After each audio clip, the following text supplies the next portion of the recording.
Early 1945, the ocean off the coast of Japan. An American F-4U Corsair was forced to land in the sea after its engine failed during a mission.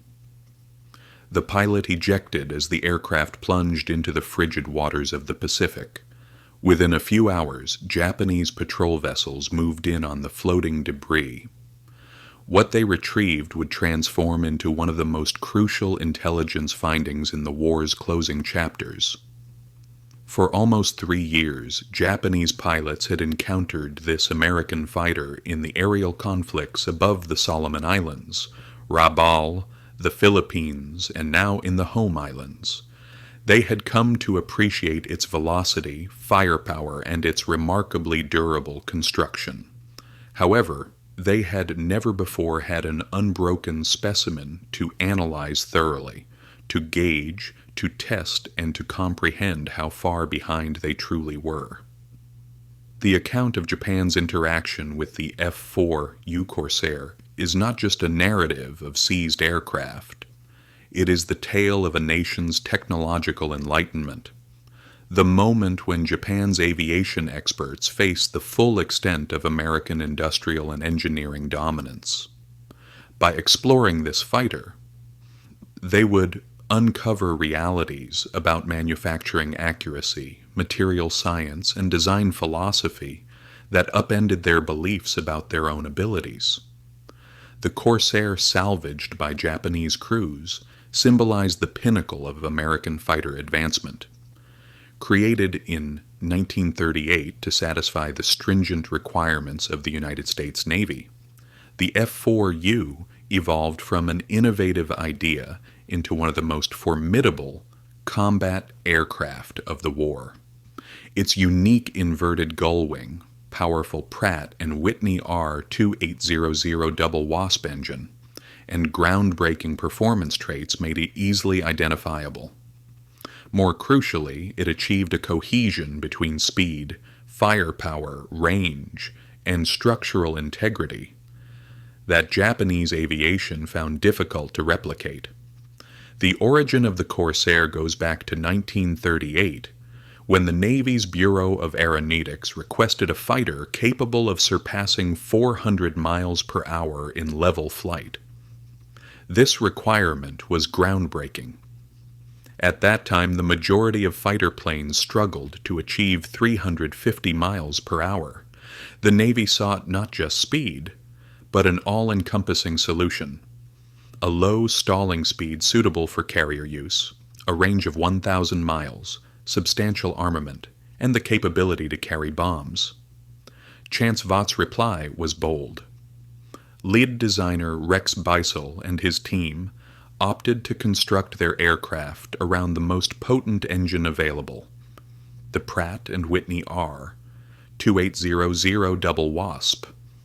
This 18-cylinder double-row radial engine generated 2,000 horsepower, almost double that of many fighters of the era.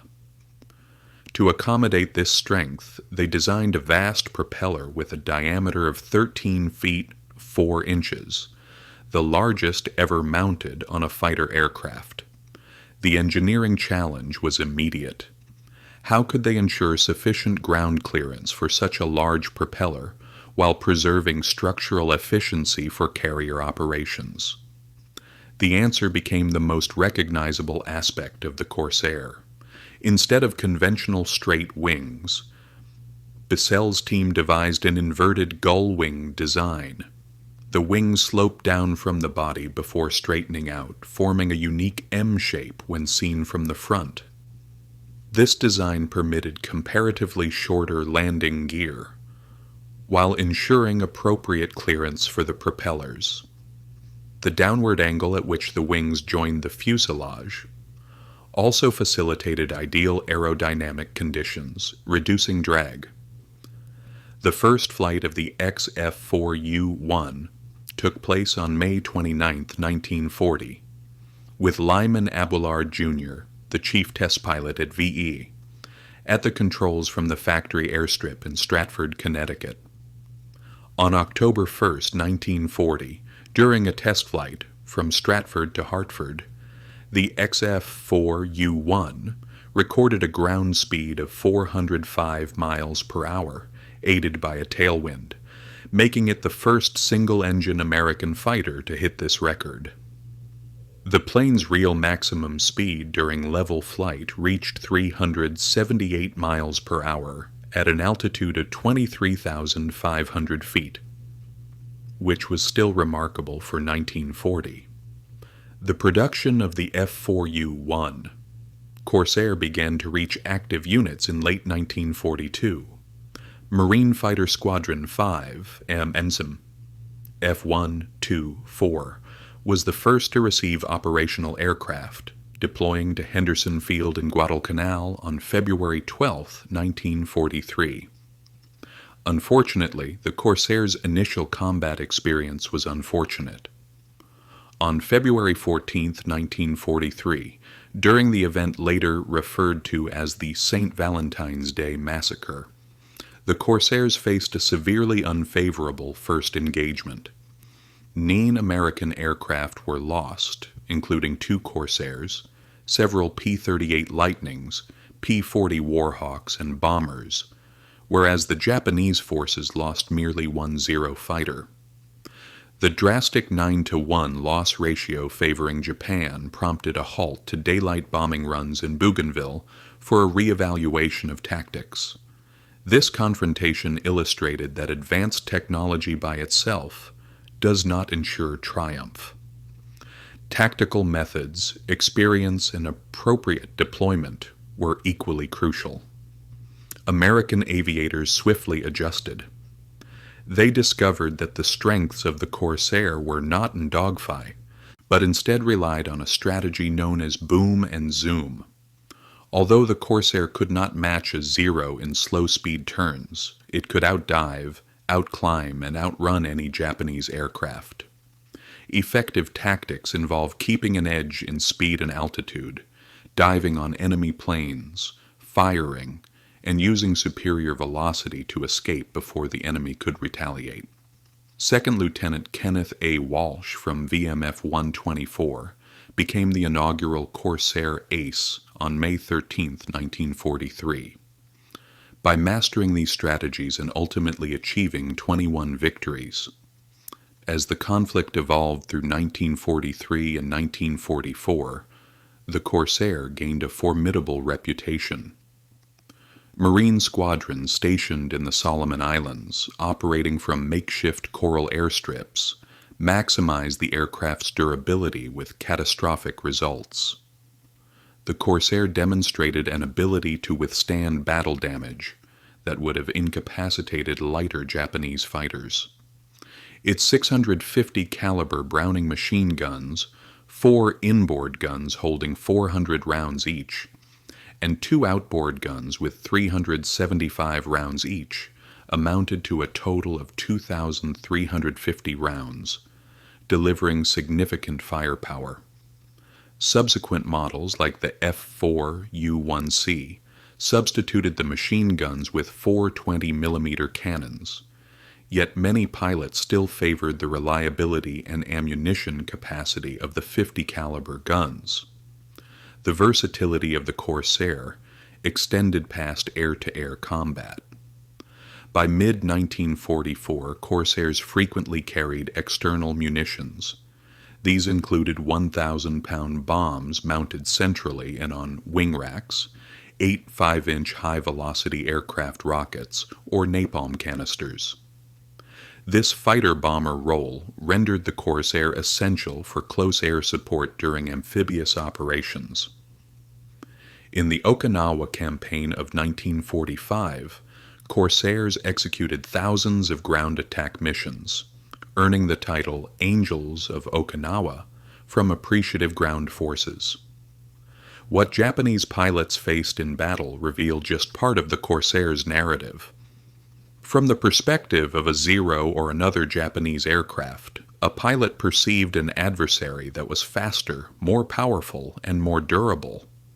However, comprehending the engineering and manufacturing methods behind these advantages required a hands-on evaluation of the aircraft itself.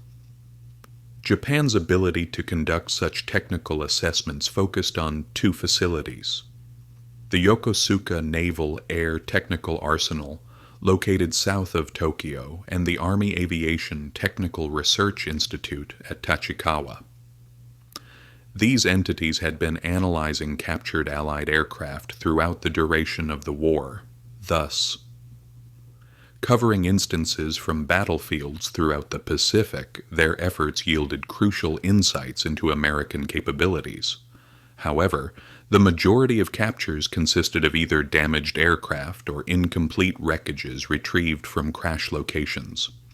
An intact operational example of a frontline American fighter was an exceptional opportunity. Since April 1, 1932, the Japanese Navy's Yokosuka facility had been engaged in technical research after being reorganized as the Keigun Kokusho Naval Air Arsenal. By the time World War II began, Yokosuka had thousands of engineers, designers, and technicians on staff. The arsenal created many Japanese naval aircraft, although actual manufacturing was outsourced to firms like Aichi, Nakajima, and Mitsubishi. The engineers at Yokosuka were seasoned experts who possessed a deep understanding of aircraft design. When a salvaged Corsair reached Yokosuka in early 1945, it was among the most modern American fighters recovered in largely intact condition. Although the aircraft sustained water damage during its emergency landing, its fundamental structure remained intact. Recovery crews had taken measures to avoid it completely sinking, leading to the fighter's transfer to Yokosuka's secure technical area for analysis. The initial evaluation concentrated on the aircraft's overall state. In spite of being submerged in salt water, a significant portion of the Corsair was still intact. The large Pratt and Whitney engine would need to be fully disassembled and cleaned, but the airframe showed no signs of combat damage. This was essential. Previous captures of Allied aircraft often involved severely damaged units, making it challenging to differentiate design features from battle-induced harm. Japanese experts initiated a systematic approach involving photography and precise measurements. Every dimension was documented, including a wingspan of 40 feet, 11.7 inches, a length of 33 feet, 4 inches, and a height of 15 feet when wings were extended, or 16 feet, 2.3 inches, when folded for aircraft carrier storage. The inverted gull wing design immediately attracted interest. Japanese designers recognized the aerodynamic and structural benefits of this design, yet they also acknowledged its complexity in manufacturing.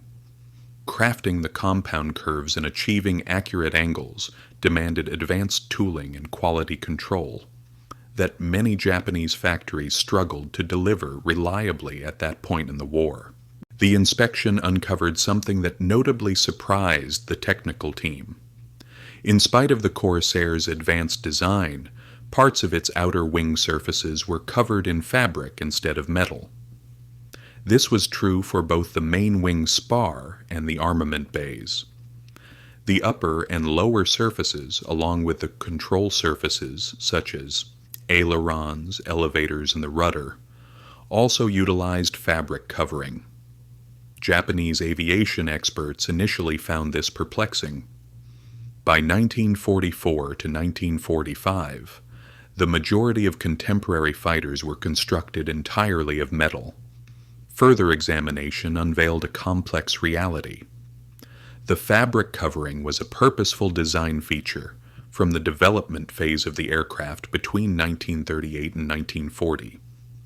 It helped to minimize weight where structural loads were low, conserving aluminum for the vital load-bearing parts.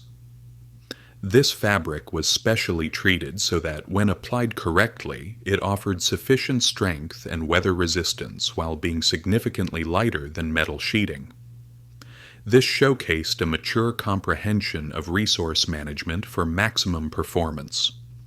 Upon disassembly of the wing structure, the construction techniques revealed methods that both astounded and concerned technical experts. The primary wing spar, which is the essential structural component that bears flight loads, was a sizable forging of exceptional craftsmanship.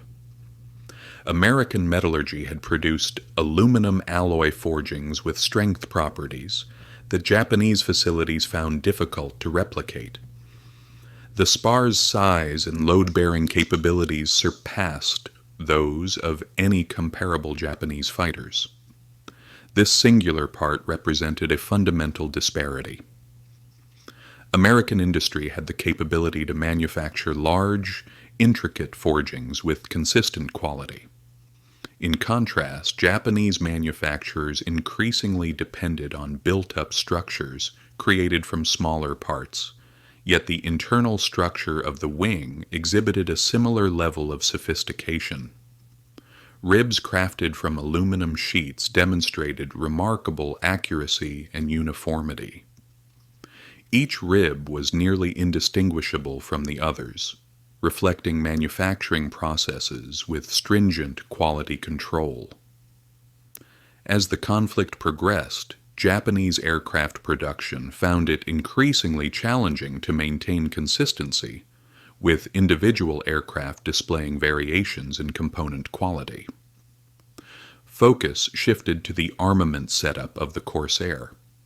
6 Browning A, N, and M 250 caliber machine guns housed in the wings provided formidable firepower. The setup was compact, dependable, and designed for straightforward maintenance. What impressed Japanese evaluators was not only the firepower, but the overall completeness of the systems.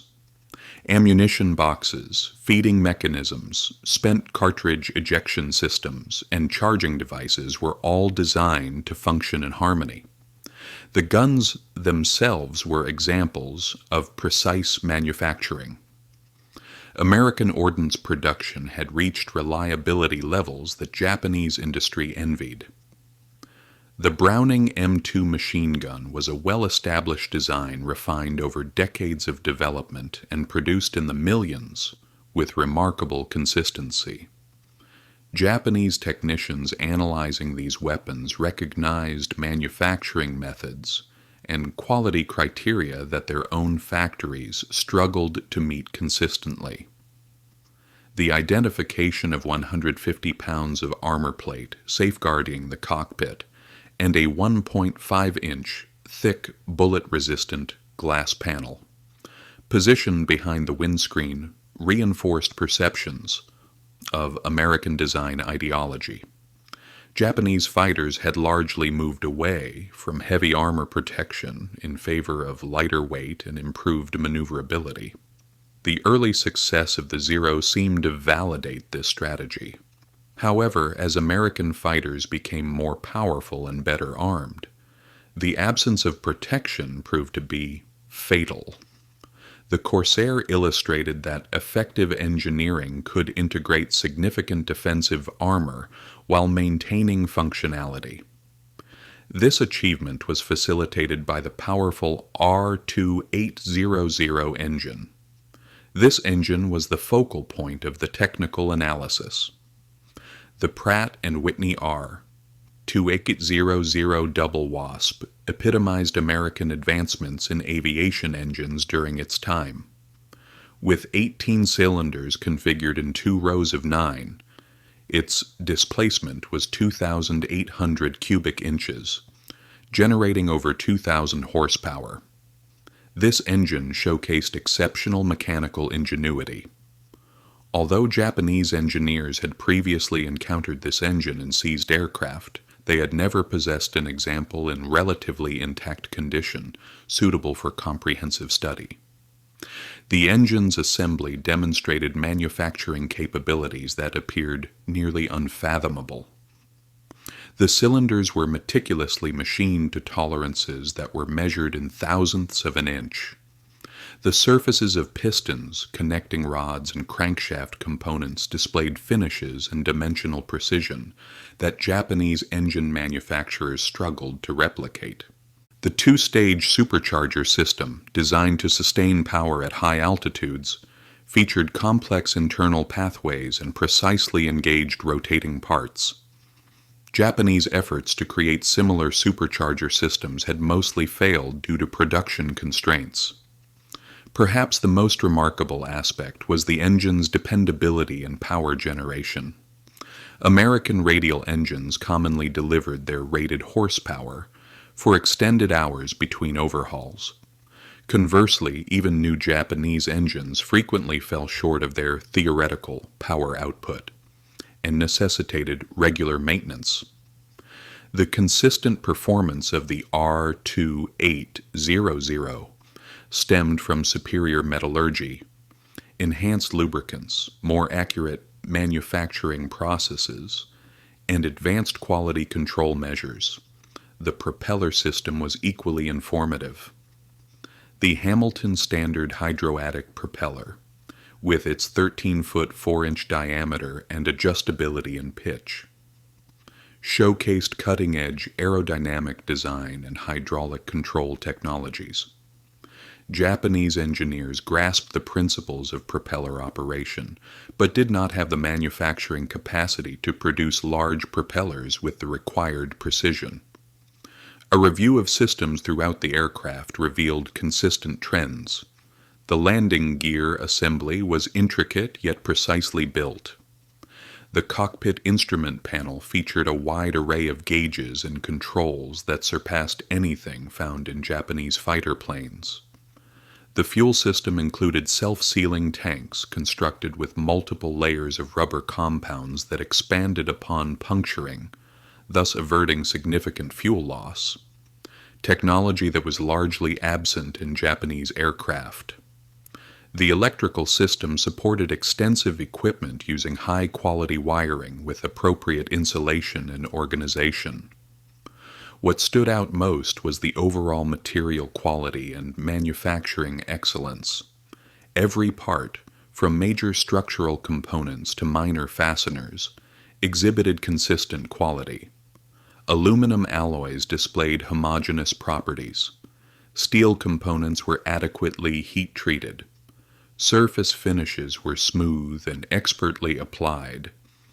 The aircraft exuded a sense of durability, quality construction, and longevity. This high standard of craftsmanship contrasted sharply with Japanese aircraft manufacturing in 1945. Wartime shortages necessitated an increased reliance on alternative materials. The quality of aluminum had declined. Skilled workers had been conscripted into service. Factories were consistently at risk from American air assaults. Quality control weakened as production timelines prioritized quantity over excellence.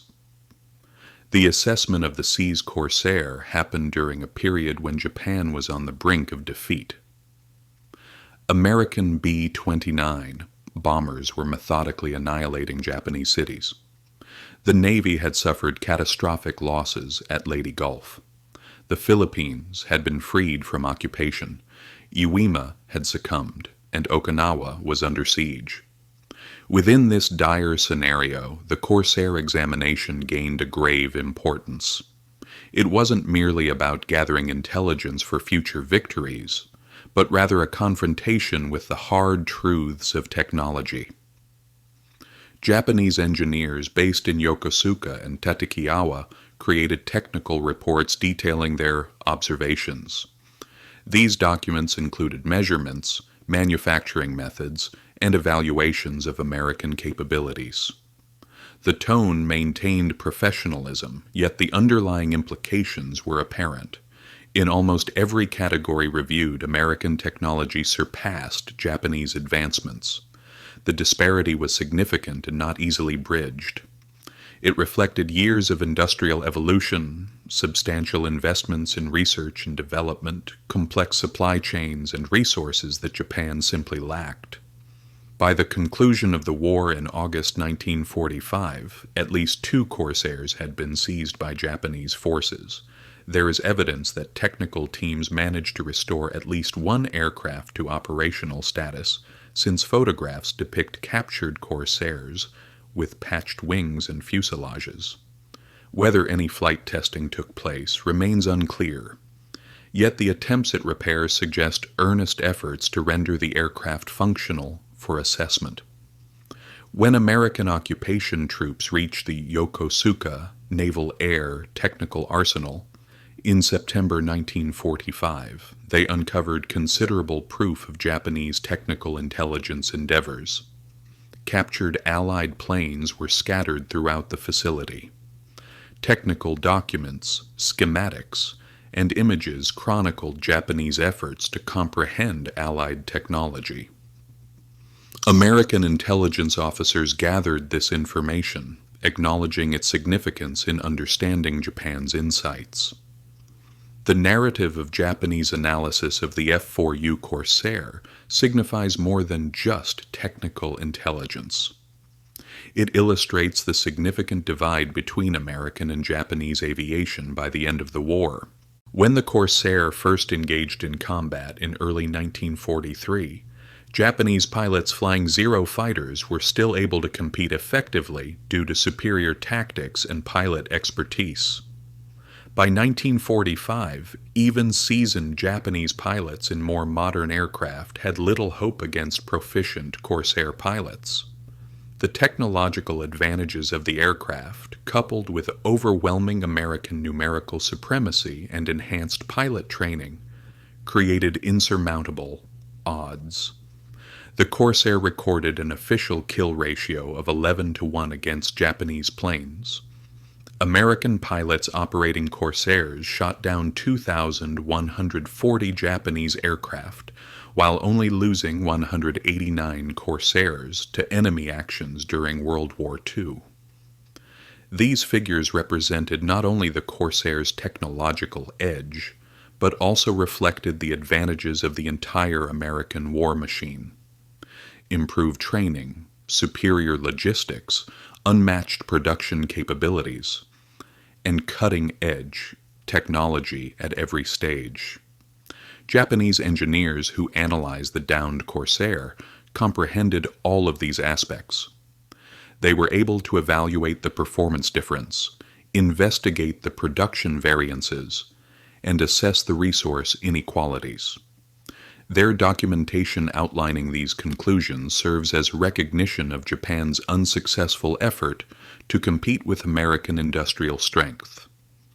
The Corsair continued to serve long after World War II. It participated in the Korean War from 1950 to 1953, demonstrating its effectiveness in ground attack and close air support roles even as jet fighters began to dominate air superiority tasks. Various foreign air forces, including those from France, operated the Corsair in colonial conflicts throughout the 1960s.